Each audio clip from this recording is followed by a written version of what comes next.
저는 윤석열 대통령에 대한 굳은 신뢰가 있거든요. 정말 정신 나간 사람이랑 굳은 신뢰가 있는데 이 정도일 줄 몰랐습니다, 진짜. 네.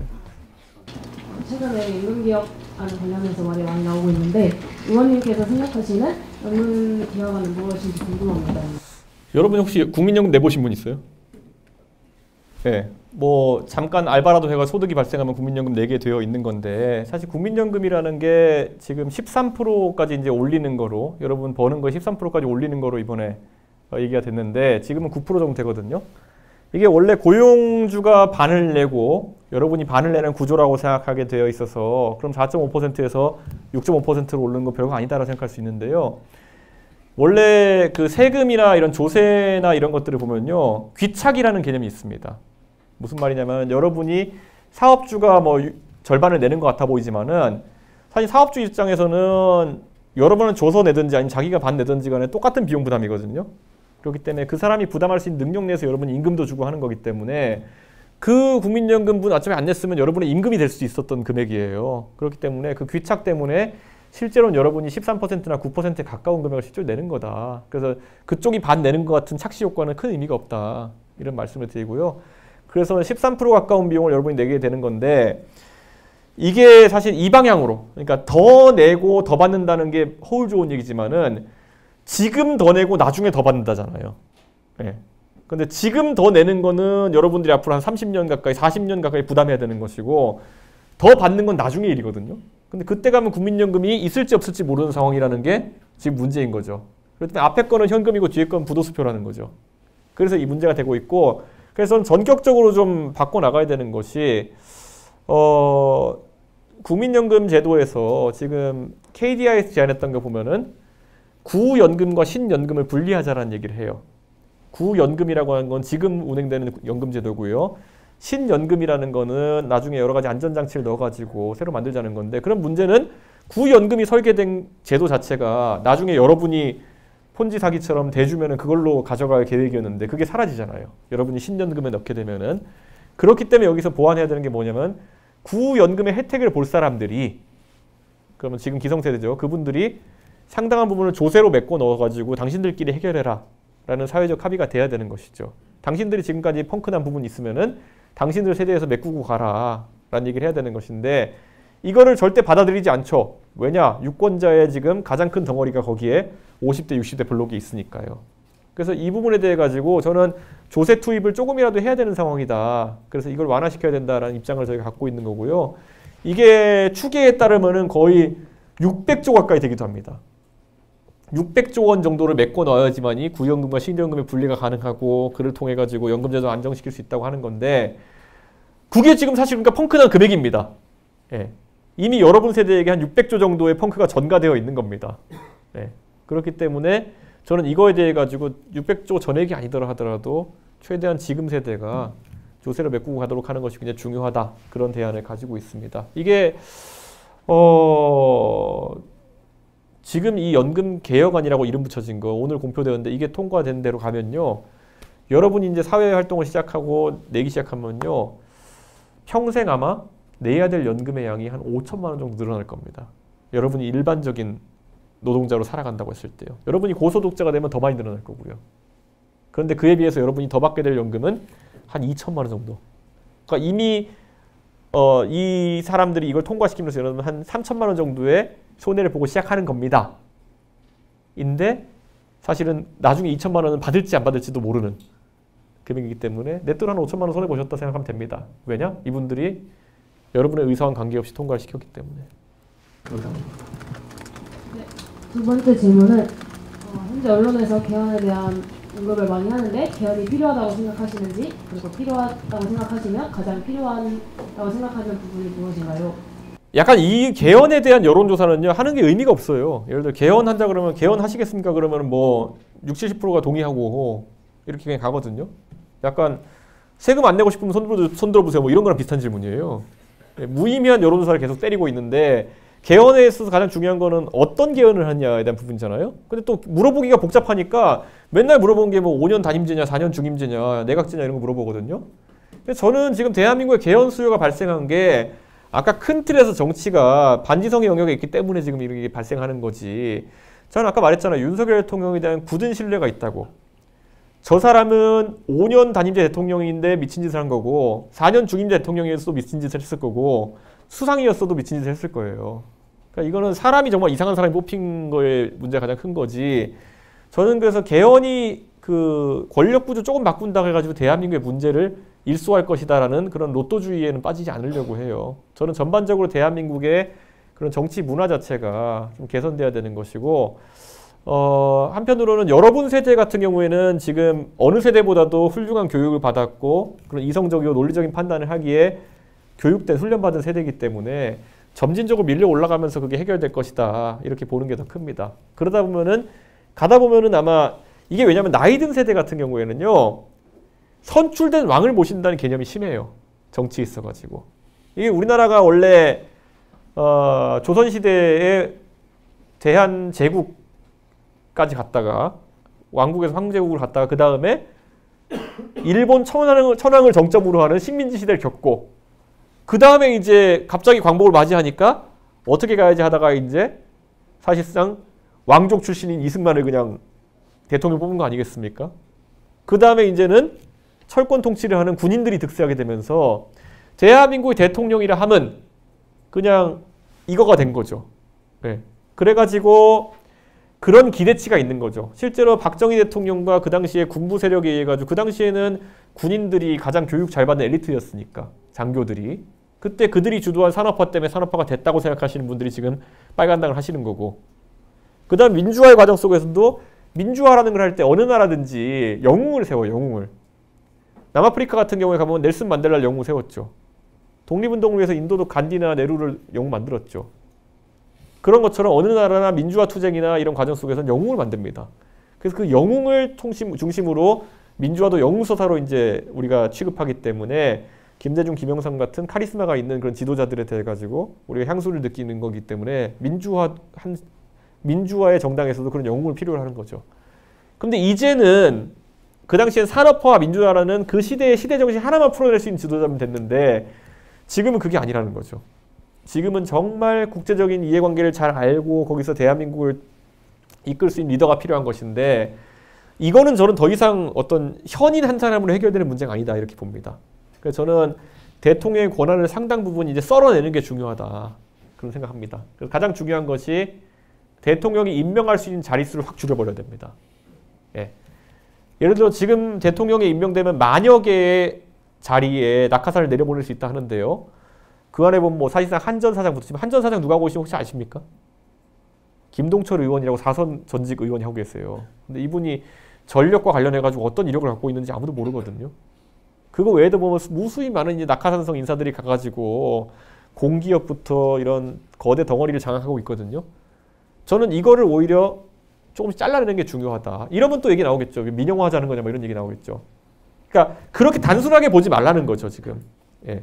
그렇게 단순하게 자꾸 뭐 이렇게 이런 대통령의 권한을 줄이자는 얘기를 하면 그럼 민영화하자는 거냐 나쁜 놈 민영화 나쁜 거 이런 거로 가지 말자는 거. 제가 민영화하자는 얘기도 아니에요. 근데 대통령의 권한을 어떻게 축소할까에 대한 얘기를 하다 보면은 자연스럽게 그게 나올 수밖에 없는 그런 구조인 거죠. 언뜻 보면 뭐 민영화하면은 뭐 요금이 갑자기 2배로 뛴다 3배로 뛴다 뭐 이런 것들 얘기하는 경우도 있을 텐데 우리나라에 민영화된 기업 굉장히 많거든요. 포스코가 민영화된 기업이에요. SK텔레콤이 민영화된 기업이에요. KT가 민영화된 기업이에요. SK주유소가 민영화된 기업이에요. 그런데 SK주유소가 GS보다 비싼가요? 딱히 그런 인상은 없죠. SKT와 KT가 다른 나라에 비해 통신비가 비싼가요? 그런 거 아니거든요. 그러니까 민영화라는 거는 사실 가격 구조에 있어가지고 경쟁으로 촉진시키는 거기 때문에 그 문제가 아니에요. 독과점이 발생했을 때 발생하는 문제거든요. 근데 제가 이런 말씀 계속 드린 건 뭐냐면요. 대한민국이 그런 대통령 하나 잘 뽑으면 경제가 발전한다. 이런 환상에서 빨리 벗어나야 되는 거거든요. 오죽하면 이재명 대표 같은 분도 그분이 민주당에서 대통령 하겠다 나오시는 분인데 최근에 젠비디아 논란 보면은 이분이 자기가 엔비디아를 만들겠다고 하잖아요. 이거는 말이 안 되는 거거든요. 예. 엔비디아를 만들어가지고 30%의 지분을 확보해가지고 국민 여러분이 세금 안 내도 되는 세상 만들겠다. 이게 정연적인 박정희식 개발 마인드거든요. 박정희 대통령이 포항제철 만들어가지고 그렇게 했잖아요.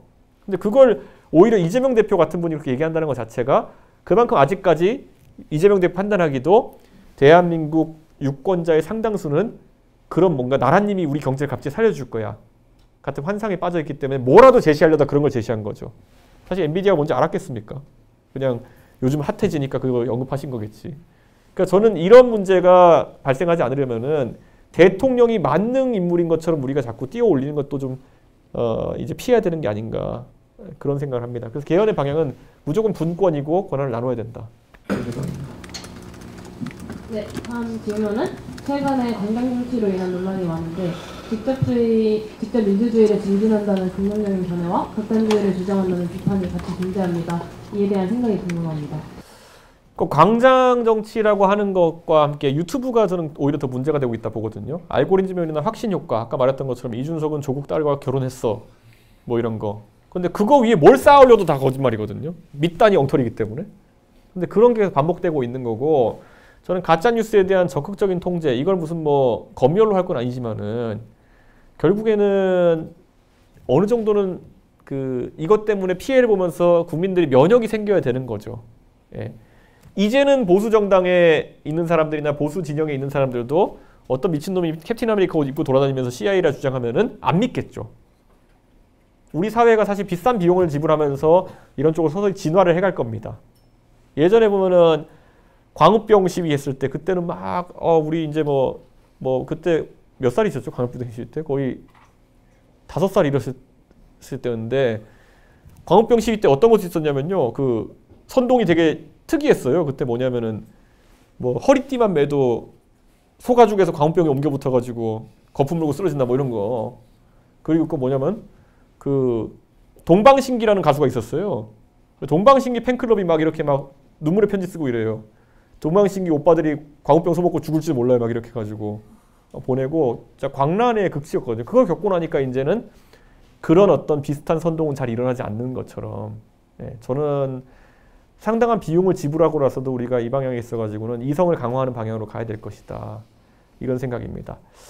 미국에서도 하도 가짜뉴스가 횡행해가지고요. 미국에도 이제 그 농담처럼 뭐가 있냐면요. 미국 인터넷 사이트 가다 보면은 까만색 배경에 왼쪽에 무슨 뭐 멋있는 말 쓰여 있고 오른쪽에 사람 사진 하나 있고 이런 것들 있잖아요. 그래서 누가 이런 농담을 했어요. 그 까만 배경에 글을 이렇게 써요. 오른쪽에 그럴듯한 사진 붙여놨다고 해서 이게 진실이라고 생각하지 말아라. 라는 사진을 유포시켰어요. 예. 그런데 그게 상당한 효과가 있었거든요. 저는 지성의 힘이 회복되는 게 굉장히 중요하다고 생각합니다. 네. 그 과학기술 관련해서 질문해 주시는데 그 일본은 노벨상 수상자가 총 30명으로 일반 연구원이 연구를 시작해서 수상하기까지 평균적으로 30년에서 40년 정도 걸린다고 하는데 여기서 나오는 비용을 국가에서 지원하는 제도가 잘 돼 있거든요. 혹시 우리나라도 이런 기초과학기술 발전에 대해서 이렇게 방안이 있으신지 궁금합니다. 저는 우리나라는 기초과학의 투자를 이제 막 시작하는 단계입니다. 그래서 기초과학연구원이나 이런 곳에 이제 예산이 들어가고 있는데요. 과학자는 사실 키운다는 것이 쉽지는 않습니다. 왜냐하면 연구 환경이라는 것이 이제 연구도 상당한 자본이 들어가는 환경을 바뀌어 있고 세계 최고 수준의 과학자들과 함께 연구할 수 있는 환경이 있어야 되는데 그러다 보면은 어차피 이제 미국이나 이런 곳에서 연구를 진행하는 것이 더 합리적이라 생각하는 경우도 있을 테고요. 저는 그래서 그런 거는 그런데 우리나라가 이제 실제 과학기술 분야에서 뭐 수학 같은 경우 허준희 교수 같은 사람 나오기도 하고 이렇게 하는데 이제쯤 돼가지고 우리 과학기술자들의 과학자들의 성과가 나올 시점이긴 합니다. 그래서 좀 지켜봐야 되는 건 있고요. 이미 노벨상에 근접한 몇 명의 교수들이 있다고 지금 이제 다 알려져 있는데 거기서부터 운입니다. 노벨상을 받을 만한 급의 연구를 하신 분들은 상당히 있고요. 거기서 그걸 받느냐 아니냐는 이제 그때 특별한 운에 해당하는 거거든요. 사실 지금 이제 성추행 때문에 완전히 나락갔지만은 제가 대학 다닐 때 2004년, 2005년 이럴 때부터 노벨 문학상 같은 경우에는 고은 시인 이런 분들은 거의 미국에 살았어요. 맨날 가서 시 낭송회하고 이렇게 하면서 노벨상 로비 같은 걸 한 거죠. 근데 안 되잖아요. 그러다 갑자기 한강 작가가 아무도 예상 못했는데 노벨 문학상 타는 것처럼 노벨상이 목표일 수는 없습니다. 하지만은 우리가 계속 그런 과학자들이 연구에 전념할 수 있도록 예산 투입해야 되는 건 맞다. 그런 생각하고요. 일본 같은 경우에는 사실 그 과학 연구의 역사라고 하는 것이 우리보다 훨씬 깁니다. 잘 아시는 것처럼 이미 2차 세계대전이 있기 전에 웬만한 것들을 만들어내던 나라거든요. 그러니까 그에 비하기는 좀 어렵다. 기초과학에 비싸가지고 그런 생각이 들긴 합니다. 하지만 빨리빨리 쫓아가야죠. 예. 사회학과 이건입니다. 네. 저는 이제 독립되시는 기자로서 네. 태극기 집회 관련 취재를 하고 있습니다. 네.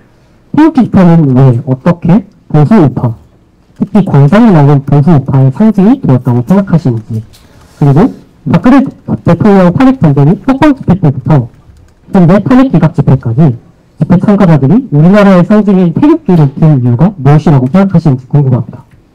그러니까 그 아까 말했듯이 우리가 그런 앉으셔도 돼요. 정치적 경쟁이 있을 때는 A와 B의 대안의 경쟁이라고 생각해야지 이제 헛봉이 안 드는 건데 이걸 자꾸 선악으로 놓으려고 합니다. 예. 그 정치적 경쟁이라고 하는 것은 A와 B의 대안 중에서 나은 것을 선택받는 것이 대안 경쟁인데 자꾸 나는 선하고 너는 악하다. 나는 애국이고 너는 매국이다 프레임으로 놓으려고 합니다. 그게 왜 그러냐면은 그게 제일 쉽기 때문이에요. 그래서 상대를 매국으로 몰아야 되는 상황이 계속 발생하게 되는 것이고 그럼 상대를 범죄화해야 되는 겁니다. 그래서 이준석의 국민의힘과 윤석열의 국민의힘 크게 달랐던 점이 뭐냐면은 저는 이재명 대표랑 상대할 때 그분을 악마화하기보다는 그분을 멍청한 사람 만들기 노력 많이 했어요. 예, 그분이 무슨 뭐 수직이 착륙하는 비행기를 띄우겠다 그러면 그거 조롱하고 이렇게 하는 거죠. 저 바보 아니냐. 엔비디아 얘기하면 젠비디아 아니냐 뭐 이런 소리 하고. 그런데 검사 출신 지금 윤석열 한동훈조 같은 경우는 저 사람 나쁜 사람이야를 계속 하려고 그래요. 그러니까 저는 이게 굉장히 차이가 크다는 생각을 합니다. 그래서 애국이라는 말에 내포된 건 뭐냐면은 우리가 애국이면 니는 매국이다라는 또는 니네는 애국이 아니다라는 의미를 내포하고 있는 거거든요. 저는 어떤 경우에서도 여러분이 앞으로 어떤 꼭 정치가 아니라 어떤 분야 논쟁할 때도요. 대안의 경쟁이라고 생각해 주시면 좋겠어요. 그러니까 선과 악, 선의와 악의의 대결로 놓는 순간 상대랑 결코 이제 화합할 수 없는 상황이 발생한다. 제가 이재명 대표라도 제가 이재명 대표 좋아하진 않지만 자기를 완전히 감옥 가두려고 하고 정치적 세명 끝내려고 몇 년 동안 달려들고 있으면 화가 날 것 같아요. 예, 그분이 실제로 어떤 분인가는 별개로. 그런데 그런 상황에서 무슨 대화가 되겠습니까? 그러니까 저는 그런 의미에서 정치적 논쟁이 남 감옥 넣기로 귀결되지 않았으면 좋겠다. 지금도 보면은 지난 대통령 선거 얼마나 허접했냐면은 지난 대통령 선거 그때 뭐 고등학생이었던 분들이 많겠지만은 지난 대통령 선거 때 이재명의 경제 공약이 뭔지 기억나시는 분 있나요? 윤석열의 경제 공약이 뭔지 기억나시는 분 있나요? 지난 대선은요 교육 공약도 기억 안 나고요 통일 공약도 기억 안 나요. 왜냐? 대장동이 네 거냐 내 거냐 갖고 싸웠기 때문이죠. 예. 법정의 영역에서 다뤄져야 될 걸 정치로 끌고 와서 저렇게 하고 있는 것. 그게 문제라는 거죠. 이게 사회의 많은 영역에 가면요. 똑같은 실수를 반복합니다. 페미니즘 논쟁이 대한민국에서 완전히 산으로 간 이유가 뭐냐면요. 여성의 권리에 대해 가지고 이게 옳냐 이게 옳냐를 갖고 대안 경쟁을 했어야 되는데 꼭 범죄를 끌고 와요. 예. 무슨 사고가 발생 여자라서 죽었다가 가장 첫 멘트예요. 범죄로 가는 거죠. 범죄로 가면 그 선악의 문제가 돼버리는 거예요. 어느 누가 범죄를 옹호하겠어요. 근데 가가지고 죽었다. 근데 여자야. 그럼 여자라서 죽었다. 그럼 다 같이 나가서 강남역에 시위하자. 해화역에 시위하자. 이수역에서 뭐 여성이 머리가 짧다는 이유로 맞았다. 그냥 다 그때 이수역 사건은 허위사실이었는데 선동해가지고 선악으로 만들려고 한 거잖아요. 예. 그때 이수역 사건이 굉장히 큰 사건이었는데 술집에서 여성분 두 분이서 술을 마시고 있었는데 화장을 하지 않고 쇼컷을 했다는 이유만으로 남성분 두 분이 욕을 하면서 팼다 이거잖아요. 그거를 청와대 게시판에 올려가지고 우리 도와주세요 이렇게 했던 건데 알고 봤더니 다 뻥이었잖아요.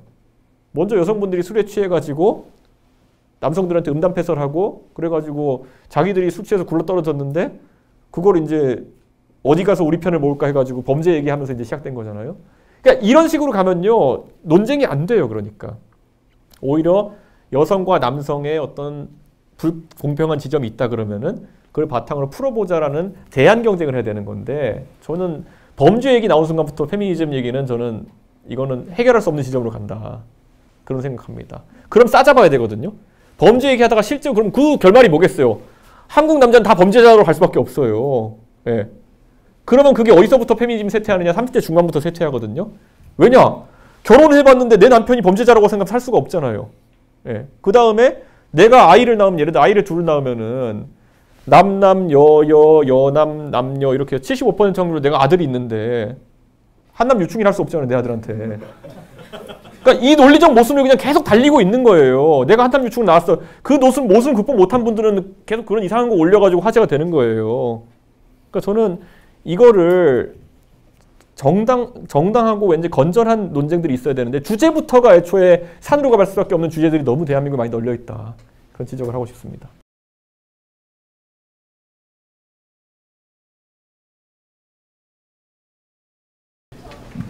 안녕하세요. 정치외교학과 2, 3학번으로 재학 중인 한시아라고 합니다. 먼저 강연 관장님께 잘 들었고요. 제가 질문드리고 싶은 것은 아까 한미동맹 이야기하시면서 미국이 바뀌는 것에 맞춰서 우리나라도 변화해야 한다고 말씀하셨는데 주한미군 한미일 동맹과 관련해서 여당이든 야당이든 혹은 개혁 신정과 같은 제3당에서 다음 지도자가 나오면 어떠한 방향성을 가지고 나아가야 한다고 생각하시는지 궁금합니다. 저는 한미동맹과 자주국방이 따로 갈 수 없는 주제다라는 생각을 합니다. 그런데 보수 정당이 집권하면은 한미동맹 강화를 얘기하고 그 민주당 계열 정당이 집권하면은 자주국방을 얘기하면서 다른 이야기들이 나오는 것처럼 보이는데요. 저는 이미 우리에게 강제된 부분이 있다 봅니다. 예를 들어 트럼프 같은 경우에는 유럽에 대해 가지고 더 이상 미국이 유럽에 안보에 있어 가지고 많은 비용을 지출하지 않겠다라는 이야기를 한 상황이거든요. 그것은 대한민국의 한 기회가 될 수 있습니다. 왜냐? 대규모의 육군과 대규모의 방산산업을 유지하고 있는 나라는 이 서방 세계 국가들과 무기 체계가 호환된 나라는 대한민국밖에 없거든요. 그러니까 우리가 폴란드니 뭐 여기저기 체코니 이런 데 무기 수출 왕창할 수 있는 기회가 생긴 건 맞고요. 그를 통해서 우리도 우리 그 방산이라는 것들을 발달시켜 가지고 자주국방을 강화할 수 있는 기회가 되는 겁니다. 마찬가지로 우리의 그런 국방 역량이 강화가 됐을 때는 실제로 미군에 대한 의존성 자체가 줄어들 수 있는 부분이 있겠죠. 한편으로는 탐지 전력 같은 것들. 예전엔 우리가 안 가진 것들이 많았어요. 대잠수함 전력이라든지 아니면은 군사용 인공위성이라든지 아니면 또 뭐 공중국륙이라든지 정찰 자산이라든지 이런 거 없는 게 많았거든요. 이제 대한민국이 그런 것들의 상당 부분을 이제 생산할 수 있게 되었고 전투기도 로우급, 미들급, 하이급 이렇게 보통 얘기하는데 하이급 전투기 같은 아주 고급 전투기는 아니더라도 로우급과 미들급 같은 경우 우리가 생산할 수 있는 지경에 달았다는 거죠. 그럼 우리가 그거를 냉정하게 이제 자주국방에 대해 가지고도 보수진영 좀 열린 마인드로 봐야 된다. 그래서 저는 미국이 갈수록 세계 경찰 역할을 하는 것에서는 벗어나려고 할 것은 우리가 선택할 수 있는 게 아니에요. 그 길이 오는 과정 중에서 우리가 자주국방을 강화하면서 한편으로는 수출의 가능성을 굉장히 많이 열어젖히는 것이 중요하다. 저는 그렇게 되면 저는 꼭 우리가 손해보는 부분만 있지는 않을 것이다. 이런 생각하고요. 한미 간의 원자력 협정이나 이런 것들로 인해서 우리가 핵 잠수함 같은 것들을 얻을 수 있는 가능성 같은 게 열릴 수도 있거든요. 그런 것들은 이제 너무 대놓고 정치인들이 얘기할 건 아니고 집권하는 사람들이 그에 맞게 이제 일을 추진해 나가야 될 필요가 있겠죠. 예. 네, 또 질문. 예, 여기 앞에 예. 그 다음에 뒤로 갈게요. 예.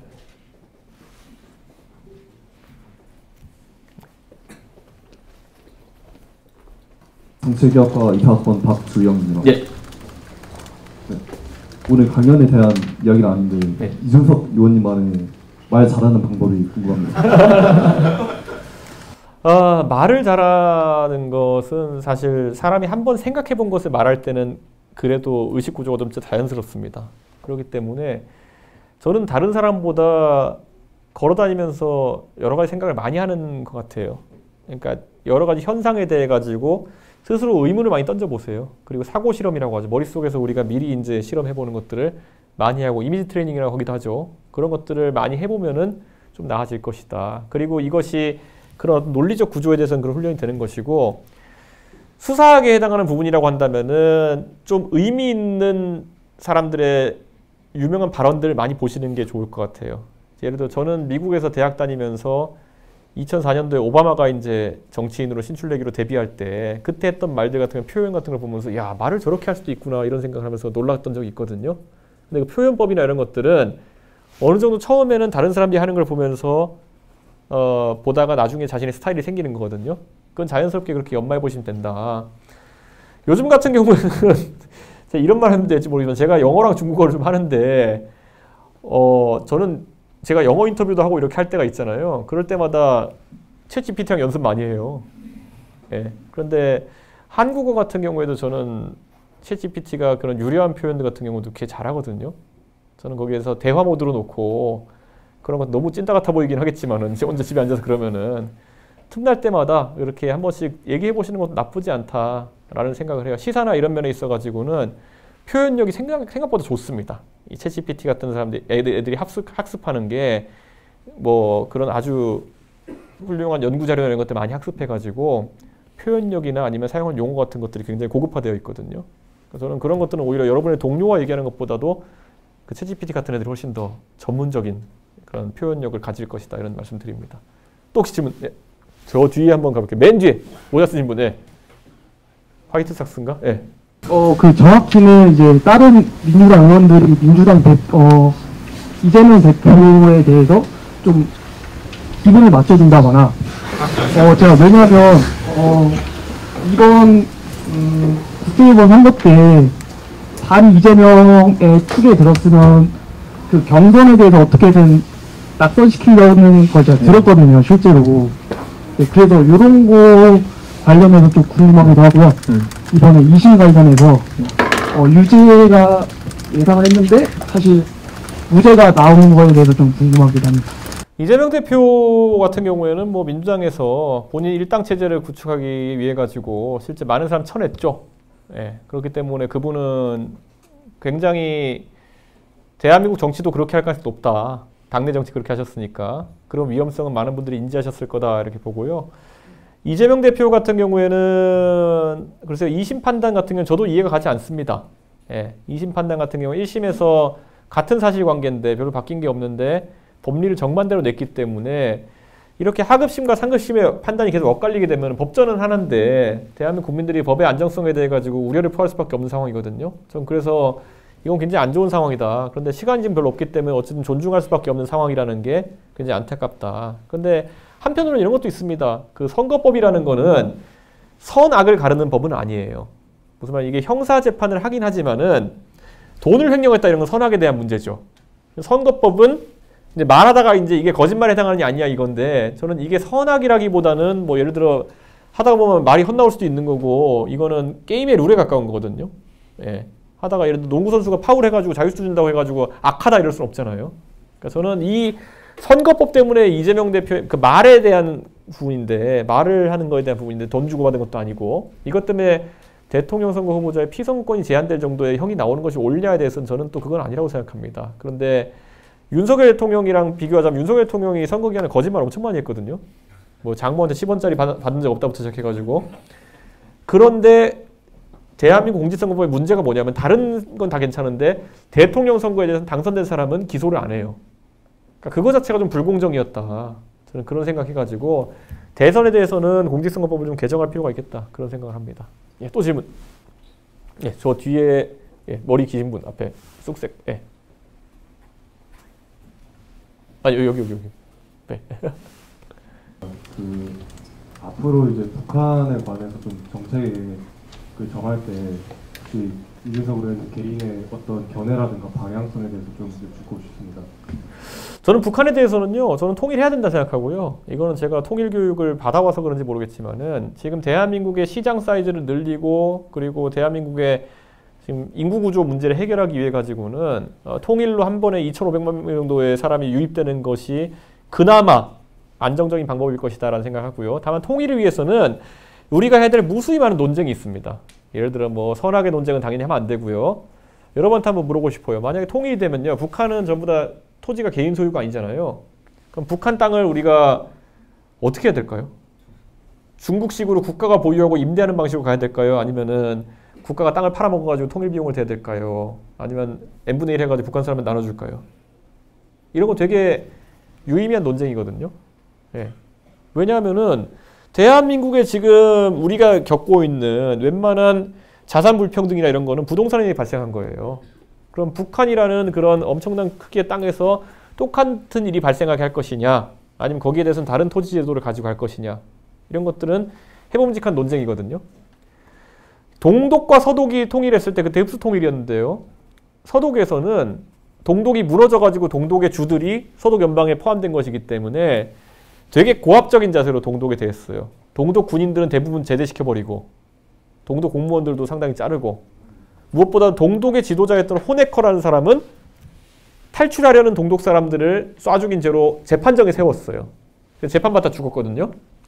그러면 자 여기서 우리가 만약에 통일한다고 했을 때 뭐 무력 통일할 거 아니라 그러면은 평화 통일을 지향하면서 통일하려고 그러면 김정은이나 아니면 북한 지도자랑 어떤 식으로 협상해야 될 텐데, 그러면 우리 사회에서 김정은을 인정해야 될까요? 아닐까요? 예를 들어 천안함 폭침 같은 경우에는 김정은이 지가 했다 그러고 있는데 그러면 범죄자잖아요. 우리 군함을 공격해가지고 그 많은 사람을 수장시켰다고 한다면은 그 완전 범죄자고 무조건 처벌해야 되는 건데, 김정은한테 너 통일하면 처벌할게 이러면 통일 안 할 거 아니에요. 그러면 여러분은 어떤 선택하시겠어요? 김정은 잡아 넣어야 된다. 왜? 아니면 김정은 봐주자. 그러니까 이게 굉장히 이제 이런 게 논쟁이 돼야 되는 거예요. 예. 김정은을 처벌하자니 김정은이 통일하자고 할 이유가 없고, 김정은을 봐주자니 그러면 우리 원칙에 안 맞는 행동이 되는 거고. 또 한 가지, 우리는 국립묘지가 있죠. 북한에 가면은 혁명 열사릉이 있죠. 혁명 열사릉 다 파묘해야 될까요? 아니면 그것도 국립묘지로 대우해야 될까요? 혁명 열사릉은 6.25 때 우리 쳐들어왔던 사람들인데, 우리 국립묘지에 계신 분은 우리나라 지켰던 사람들인데 우리가 받아들일 수 있겠느냐. 통일을 하려면 우리가 타협해야 될 지점들이 있는 거고, 우리가 강제해야 될 부분도 있는 것이고, 우리가 받아들여야 될 부분도 있는 거예요. 만약에 북한 사람이 내려와가지고 우리는 현재 조선민주주의 인민공화국이라는 걸 인정하지 않잖아요. 저 괴뢰 집단이잖아요. 그러면은 만약에 우리가 뭐 6.25 때 내려온 분도 있겠지만 6.25 때 올라간 분도 있을 거 아니에요. 근데 갑자기 어떤 분이 막 그 일제시대 때 땅 문서 들고 와가지고, 야, 사실은 여의도 땅이 다 내 거였어. 그럼 이걸 인정해줘야 될까요? 그런 문서가 있을 수도 있잖아요. 예, 우리가 우리 헌법대로라면 그분의 재산적 가치는 그분이 잠깐 이북의 괴뢰 도당에 이렇게 묶여 있었던 거지, 그분의 재산적 가치를 우리가 부정할 방법이 없잖아요. 근데 이런 것에서 어떻게 합의할 것이냐가 이제 통일의 가장 어려운 지점이죠. 사실 정작 그 논의가 하나도 되지 않고 있다는 게 저는 우리가 통일에 준비되지 않았다라는 얘기를 하고 싶은 거죠. 나머지 통일 교육 이런 거는 제가 봤을 때 큰 문제 아닙니다. 웬만한 건 우리 시스템으로 통합돼야 될 겁니다. 우리가 북한의 교육제도에서 받을 게 뭐가 있어요? 북한의 경제제도에서 받을 게 뭐가 있어요? 예. 옛날에 저 초등학교 때 보면 통일 교육 시킨다고 쓸데없는 거 가르쳤거든요. 북한에서는 아이스크림은 얼음 보숭이라고 한다. 그거 배워서 뭐 하냐고요. 예? 도시락을 곽밥이라고 한다. 어쩌라고요. 근데 그건 하나도 중요하지 않은 그냥 암기의 영역이고요. 실제 이 중요한 충돌의 지점들을 어떻게 풀어나갈지에 대해서 우리가 준비돼야 제안할 수 있는 거예요. 예. 근데 아까 봤던 것처럼 김정은 용납 못하면은 대화의 첫 물꼬 자체가 통일하자. 그럼 넌 통일하면 넌 죽을 거야. 이 말이 안 되잖아요. 네. 그러니까 저는 이거를 여러분들이 지금 뭐 정치 동아리나 이런 거 활동하면서도요, 한번 이런 걸 열어놓고 한번 토론해 봤으면 좋겠어요. 예. 지금 선뜻 여기에서는 제가 손들라고 했을 때 감히 김정은을 용서하자는 얘기가 어느 누구도 손들거나 이렇게 공개적으로 말씀하시기 어렵겠지만은 이미 마음속으로는 그래 통일하려면 그 정도는 우리가 감내해야 되는 거 아니야 생각하시는 분도 있을 거예요. 예. 그러니까 그런 게 여러분의 사전적인 생각이 많이 가미될 때 나중에 제대로 된 논의가 있었을 때 우리가 윤택한 논의를 할 수 있다. 이런 생각입니다. 예, 뭐 다른 것보다 이번 대통령 선거가 저는 있을 거라고 생각합니다. 있으면은 한번 보십시오. 여러분이 봤을 때 어떤 사람들이 대안을 놓고 경쟁하는지, 아니면 어떤 사람들이 또다시 상대를 악으로 놓으려고 이렇게 경쟁하는지 보셨으면 좋겠습니다. 왜냐하면은 선과 악의 경쟁이 무의미한 게요. 여러분이 겪어보시니까 어떻습니까? 저는 이건 제 개인적인 사견입니다. 저는 지난 4년 동안에 이재명, 윤석열의 치킨 게임 보면서 내린 결론은 딱 한 가지입니다. 둘 다 나쁜 사람이었다. 그러니까 그런 무의미한 경쟁보다는 뭐 선한 사람이라도 대한민국 망가뜨릴 수 있고요. 악한 사람이라도 대한민국 잘 살게 할 수 있는 겁니다. 그런 편의상의 도덕적 선악 대결보다는 누가 능력 있고 누가 대한민국의 문제를 해결할 수 있는 그런 자세를 갖춘 사람인지 판단했으면 좋겠습니다. 감사합니다.